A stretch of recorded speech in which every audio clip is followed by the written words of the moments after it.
এবার নজর রাখতেই হবে দিল্লির দিকে। সরগরম দিল্লি, সিজেপির বিক্ষোভের মধ্যে মেট্রো বন্ধ নিয়ে এবার কড়া সুপ্রিম কোর্ট। সকাল থেকেই বন্ধ দিল্লির 16টি মেট্রো স্টেশন। বিকেলের মধ্যে সব মেট্রো স্টেশন চালু করার নির্দেশ। সিজেপি বিক্ষোভ আন্দোলনের মধ্যে এবার কড়া অবস্থান প্রধান বিচারপতির।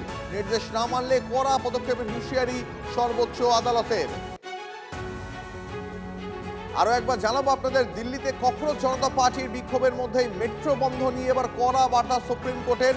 আপনারা জানেন আজ সকাল থেকে দিল্লির 16টি মেট্রো স্টেশন বন্ধ। বিকেলের মধ্যে সব মেট্রো স্টেশন চালু করার নির্দেশ। কখনো জনতা পার্টির বিক্ষোভ আন্দোলনের মধ্যেই কড়া অবস্থান প্রধান বিচারপতির। তার আজ সুপ্রিম কোর্টে কি অবজারভেশন, কি জানিয়েছেন প্রধান বিচারপতি, বিস্তারিত জানবো। আমাদের প্রতিনিধি জ্যোতির্ময় আমাদের সঙ্গে রয়েছেন এই মুহূর্তে। জ্যোতির্ময়। না, জ্যোতির্ময়ের সঙ্গে যোগাযোগ বিচ্ছিন্ন হয়ে গেছে, কথা বলার চেষ্টা করব আমরা। আরো একবার আপনাদের জানিয়ে রাখি, আজ সকাল থেকে দিল্লির 16টি মেট্রো স্টেশন বন্ধ। বিকেলের মধ্যে সব মেট্রো স্টেশন চালু করতে হবে নির্দেশ আদালতের।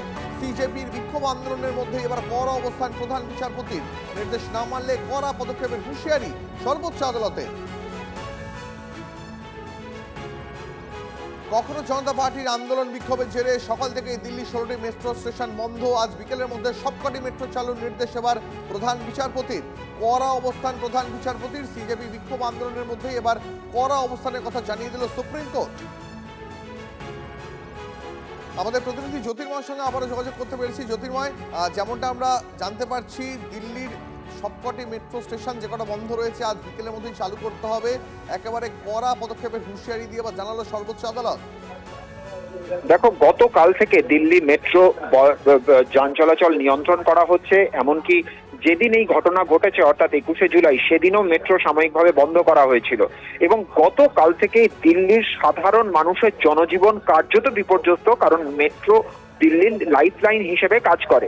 সেক্ষেত্রে আজকে প্রধান বিচারপতি তিনি কড়া নির্দেশ দিয়েছেন যে বিকেলের মধ্যে মেট্রো পরিষেবা স্বাভাবিক করতে হবে, কারণ সাধারণ মানুষ তারা নাজেহাল হচ্ছে। এই মুহূর্তে আমরা যখন পার্লামেন্ট চত্বরে রয়েছি, পার্লামেন্ট সংলগ্ন প্রত্যেকটা মেট্রো স্টেশনের গেট বন্ধ করে দেওয়া হয়েছে।